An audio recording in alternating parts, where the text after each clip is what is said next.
반갑습니다. 미풍입니다. 구독과 좋아요 부탁드리도록 하겠습니다. 미분양과 신고가 공존하는 시대가 앞으로 전개가 됩니다.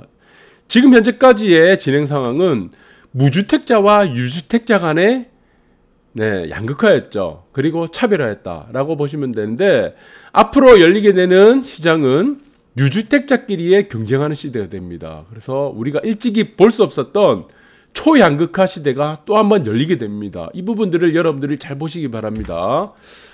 자, 제가 지금 2년 전부터 계속 올렸던 파동입니다. 이 파동이고, 서울은 일단 강남권 중심으로 해서 2019년도 12월을 기점으로 해서 이때 굉장히 불장이었죠.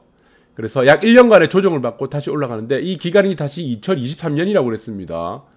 2024년까지니까 2024년이 포함되지 않은 2023년 정도까지가 일단락이 된다. 이 파동에, 큰 파동이 일단락이 된다고 이미 2년 전부터 말씀드렸고, 부산 파동도 마찬가지입니다. 제가 2019년도 9월부터 급상승한다고 그랬습니다. 그래서 제가 유튜브를 통해서 2019년도 9월 달에 처음 유튜브를 했을 때 화폐 가치가 올라간다고 그랬습니다. 모든 사람들이 저를 부정했어요. 이건 말이 안 된다. 그러나 실제적으로 이렇게 열리게 됐죠. 그래서 저는 2024년이 가기 전에 이 상황에서 중간에 탈락한 아파트가 나오고 나중에 대단원을 막을 내린다. 그래서 2023년, 2024년 정도가 이 파동에, 이 5파동에 막을 내리는 시기가 된다고 말씀을 미리 다 드렸습니다. 그리고 여러분들이 참고를 하시면은 이 부분들이 어떻게 진행되는지 확인할 수 있을 겁니다. 그런데 오늘 제목이 무엇입니까? 미분양이라는 얘기를 들고 나왔어요. 그리고 신고가가 공존하는 시대가 나온다. 아마 이 얘기를 처음 듣게 되면은 이렇게 불장인데, 아니 매일 신고가가 열리는데 어떻게 미분양이라는 얘기를 할 수 있을까라는 의문이 들지 모르겠지만, 저는 항상 여러분들이 신문기사를 보기 전에 미리 정답지를 다 알려드립니다. 그래서 저는 앞으로 2년 후가 되면은 미분양이 본격적으로 나오는 시대가 될 것이다 라고 지금 미리 여러분한테 알리도록 하겠습니다. 그리고 미분양은 한쪽에서 나오는데 한쪽에서는 또 신고가가 계속 나옵니다. 그래서 우리가 일찍이 볼 수 없었던 초양극화 시대가 열린다, 이렇게 보시면 될 것 같아요.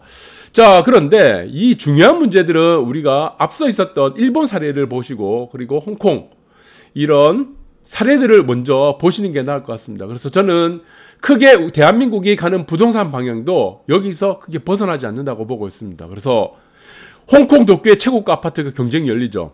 아이유 장동건 100억대, 130억 주고 샀다고 그랬는데, 홍콩의 최고가 아파트를 보시면은 840억이에요. 840억. 도쿄의 최고가 아파트는 580억. 이 아파트에 공통점이 있습니다. 조망이에요, 조망. 일본 같은 경우는 레인보우 브릿지 보이는 이 조망 아파트가 580억입니다. 홍콩도 마찬가지예요. 해안라인에 있는, 해안일선에 있는 아파트, 그리고 다리와 그리고 바다 전망들이 화려한 아파트가 400억이고. 그래서 저는 이 양극화의 과정들이 이렇게 나타날 가능성이 굉장히 크다는 겁니다. 그래서 이 부분들을 여러분들이 잘 보셔야 되는데, 지금 보시면은 부산도 마찬가지고 서울도 마찬가지예요. 아파트 보시면은 현수막 안 걸린 아파트가 없습니다. 전부 다 지금 리모델링 한다, 재건축한다, 재개발한다, 다 걸려가 있죠. 이거 덥석 물면 안 됩니다. 정비업체뿐만 아니고 시공사 덥석 물게 되면은 나중에 큰일 납니다. 망합니다. 저는 대략 우리들이 잘 아는 브랜드가 있을 겁니다. 시공사도 앞으로는 도산한다고 보고 있습니다. 정비업체 수두룩 도산합니다. 왜? 지금 당장의 사업성만 보는 거예요. 여기서 가장 중요한 것이 무엇입니까? 저는 딱 한 가지라고 보고 있습니다. 사업성이 낮다. 그러면 분담금이 당연히 늘어나겠죠. 우리가 재개발을 할 때 보시면은 조합원 수가 1000명이에요. 그런데 분양 세대가 1000개가 나와가지고 총 세대가 2000세대 늘어난다. 이러면은 아주 좋은, 입지가 좋은, 사업성이 좋은 곳이라고 생각될 수 있지만, 이거 덥석 물게 되면은 정비업체뿐만 아니고 시공사까지 이거 전부 다 망할 수 있습니다. 이런 입지가 있는 곳이 어디냐면은 비인기 지역이에요. 외곽이에요. 외곽에다가 비역세권입니다. 겉보기에는 사업성이 좋죠. 이거 다 미분양 납니다, 나중에. 이 굉장히 조심해야 됩니다, 앞으로 지금은요.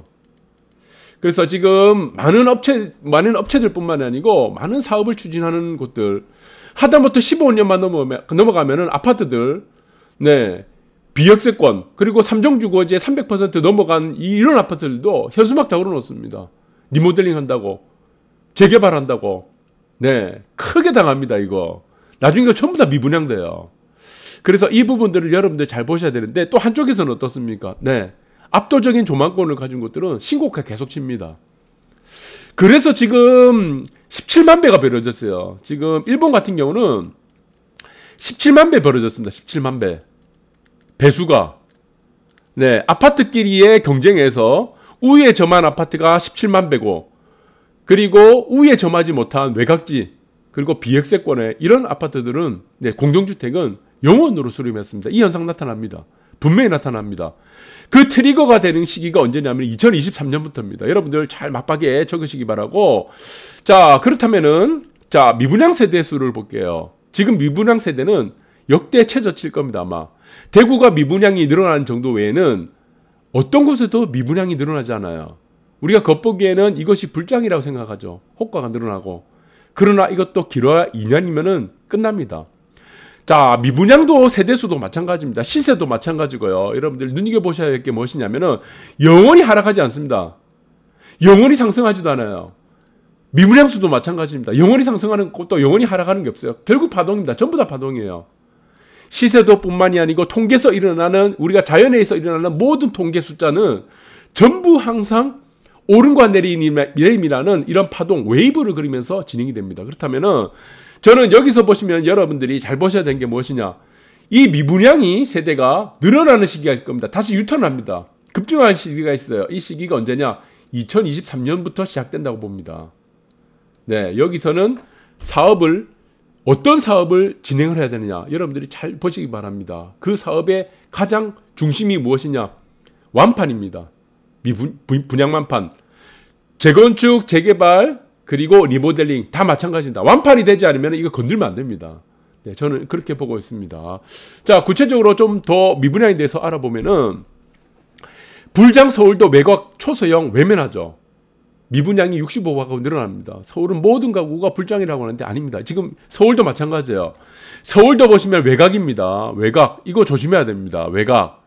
앞으로 미분양 될 가능성이 높다고 보고 있고, 지금은 초소형이 외면받는 시기가 왜 외면받습니까? 이게 지금 상승장이에요. 이 거꾸로 됩니다, 나중에. 자, 나중에 조정장이 온다.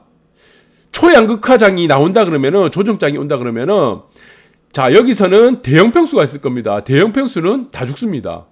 그래서 지금 보시면은 대형 평수가 인기 많다고 대형 평수를 늘려놨다가 나중에 지금 정비사업을 하다가 2023년 정도에 분양을 받게 되면 대형 평수들 미분양 납니다. 네, 결국에는 지금은 어떻게 됐냐. 이 시대 자체가 저는 봅니다. 어떻게 보느냐. 소형 아파트 중심으로 간다고 봅니다. 저는. 무조건 소형 아파트 중심으로 간다. 지금도 소형 아파트가 평당가가 가는 높지만, 자, 이제는 초양극화 시대, 초차별화 시대가 들어가게 되면은 저는 소형 아파트 중심의 하이엔드 시대가 된다고 봅니다. 이 부분들을 여러분들이 잘 보시기 바랍니다. 자, 그렇다면은 우리는 어떤 아파트들은 모든 아파트들이 다 공사비 올려달라, 사업비 증액을 시켜서 하이엔드 아파트 만든다고 난리치죠. 여기서 큰 우리가 암초를 만나게 됩니다. 어떤 암초냐? 비역세권에 혹은 비인기 지역, 조망권이 없는 아파트에서 현재 무슨 하이엔드 만든다고 분담금 올려갖고 하다가 미분양 날아갈 가능성이 굉장히 큽니다. 평수를 늘리고. 이게 굉장히 나중에 독약이 됩니다. 여러분들 현실적으로 생각해야 됩니다. 그래서 저는 지금 시공사도 마찬가지만 생각하는 게 하이엔드 중심을 남발하면 안 됩니다. 이거 개인 하이엔드 붙여놨다가 공사비 올리게 되고 분담금 올리고 사업비 올리게 됐다가 전부 다 죽어요. 미분양 나게 되면은. 시공사도 죽고요. 조합원도 죽습니다. 정비업체도 그동안 들어갔던 업체들 다 죽어요. 도시계획 설계업체뿐만 아니라 돈 다 뺏깁니다. 그래서 저는 이 조망권이 보장되지 않는다면은, 자, 서울에서 한강권이라고 하는 권, 그리고 부산의 광안대교권, 그리고 수도권의 일부, 이곳들이 하이엔드를 추구한다 그러면, 조망권이 없다 그러면은 저는 이거는 건드리지 마라. 저는 이렇게 말하고 싶습니다. 그래서 지금 여기서 미분양이 되는 소지가 또 하나 있습니다. 그것이 바로 여기 있죠. 공공입니다. 공공. 그래서 공공과 앞으로는 대형 평수로 편입이 되는, 중심이 되는, 네, 분양 아파트가 된다 그러면은 이 분양이 담보가 절대 안 된다. 완판이 담보는 절대 안 될 것이다. 이렇게 보고 있습니다. 그래서 미분양수 늘어났죠. 대구 입주 안 한다. 늘어나고 있습니다. 대구는 벌써 시작됐습니다. 이 다음이 어디냐? 저는 세종이라 보고 있습니다. 세종. 세종은 현재 이제 마이너스죠. 가장 많이 지금 떨어지고 있습니다. 다음 편은 세종 볼게요. 자, 세종이 지금 가장 지금 떨어지는 이유가 그나마 청약은 좋습니다. 세종이요. 청약이 좋은 이유가 뭐 있죠? 전국 청약이죠. 그런데 이게 전국 청약이 바뀌게 되면은 100% 미분양 납니다. 이게 100% 미분양 되게 돼 있습니다. 앞으로는. 그래서 여러분들이 저는 작년부터 말씀드렸습니다. 세종이 그 당시에 굉장히 불장이었을 때 제가 세종은 앞으로 마이너스권, 전국에서 유일하게 세종이 마이너스권 간다고 6개월 전, 뭐 8개월 전 이미 다 말씀드렸습니다. 모든 사람들 안 믿었어요. 안 믿었죠. 왜? 지금 불장이니까. 지금 시공사뿐만이 아니고 정비업체뿐만이 아니고 모든 재개발, 재건축, 리모델링 진행하는 주체가 되는 조합이나 업체들은 제 말 안 들을 거예요. 이게 과연 미분양이 될 거냐? 미분양 납니다. 네, 대다수에 보시면은 여러분들 비역세권에 용적률 300% 채운 아파트들은요 미분양 무조건 됩니다. 이거 조심해야 돼요. 안 믿습니다. 나중에 2년 후에 한번 볼까요? 어떻게 되나. 자, 그래서 이 부분들을 여러분들이 잘 보셔야 되는데, 자, 그리고 지금 세종하고 대구가 지금 있죠. 대구. 이 두 곳의 가장 큰 차이점이, 가장 공통점이 뭐냐면은 여기가 하이엔드가 들어갈 수 있는 조망이 없습니다. 이게. 지금 무조건 조망 중심으로 간다는 부분들을 여러분들이 상기를 분명히 해야 됩니다. 강남이라고 무조건 완판이 되는 게 아니에요. 앞으로는. 네. 그래서 이 부분들을 보시기 바라고. 자, 그리고 기약 없는 재건축에 지쳤다. 서울 곳곳서 리모델링 선회하죠. 수도권 마찬가지입니다. 네. 경기도, 수원, 뭐, 서울, 대구, 부산, 뭐, 광주, 대전. 15년만 지나고 난 이후 아파트, 연한이 15년 이후가 된 아파트 중에 현수막 없는 아파트 있습니까? 그것들이 다 지금 정비 사업을 한다, 리모델링 한다 그래서 분양을 신청하게 되면 어떻게 되겠습니까? 자, 그래서 이게 문제가 되는 겁니다. 네, 전단짐 꾸린다고 하죠. 이 전단짐 잘못 꾸리면요, 이 건설사 망합니다. 지금 2023년 이후로 저는 시공사 몇 개 날아갑니다, 이거. 지주택 하는 업체들 몇 개 날아갑니다. 이거 무조건 날아가게 돼 있어요. 그래서 이거 조심해야 돼요. 그래서 지금은 가는 곳은 계속 가요, 가는 곳은. 하락장이 와도 오르는 곳은 계속 오릅니다. 우리는 그곳이 오른다고 하면은 그 옆에 단지 옆에서 무슨 풍선효과 안 나옵니다. 그 옆에 근처 인근에 있는 아파트 올라간다고 하죠. 풍선효과 없습니다. 그래서 초양극화가 된다는 부분 여러분들 잘 기억하시기 바라고, 리모델링 같은 경우는 여러분들 이거는 사업성을 굉장히 많이 따져야 됩니다. 분양이 되느냐 안 되느냐 이 부분들을 여러분들 잘 따져야 되고, 여기서 괜히 고급화 밀고 들어갔다가 네, 분담금 늘려서 고급화 들어가고 거기서 또 이주비 나오게 되죠. 그러면은 거기서 뭐 이자 같은 거 다 내야 되고 골치 아픕니다. 이거 나중에 어떻게 될지 여러분들을 뭐 2년 후에 확인해 보시기 바라고. 자, 그리고 대전 아파트가 상승세이지 세종은 하락폭이 커지고 있죠. 제가 다 미리 말씀드렸습니다. 그래서 자, 여기서 중요하다고 했습니다. 세종과 대구. 네, 조망이 확보되지 않은 아파트는 저는 이전에 있었던 지금 현상들, 그리고 이전부터 이어졌던 홍콩과 그리고 일본 사례를 여러분들이 보시기 바랍니다. 생존은 무엇이었습니까? 결국에는 네, 조망이었습니다. 조망. 그 조망이 결국 희소성을 만들었다는 겁니다. 네, 그래서 이 부분들을 여러분들이 잘 보시기 바라고, 앞전에도 보시면 마찬가지입니다. 압도적 조망권이 있어야 됩니다. 한강 조망권이라는 압도적이 있어야 된다. 지금 표가 안 나요. 다 그냥 강남이니까 조망 없으면 어때? 이렇게 생각하죠. 같은 단지에 있으니까 괜찮아 라고 하는데, 같은 단지에도 조망권에 따라서 최소 기본적으로 10억 이상 차이 난다고 보고 있습니다. 이 부분들을 여러분들 잘 보시기 바라고.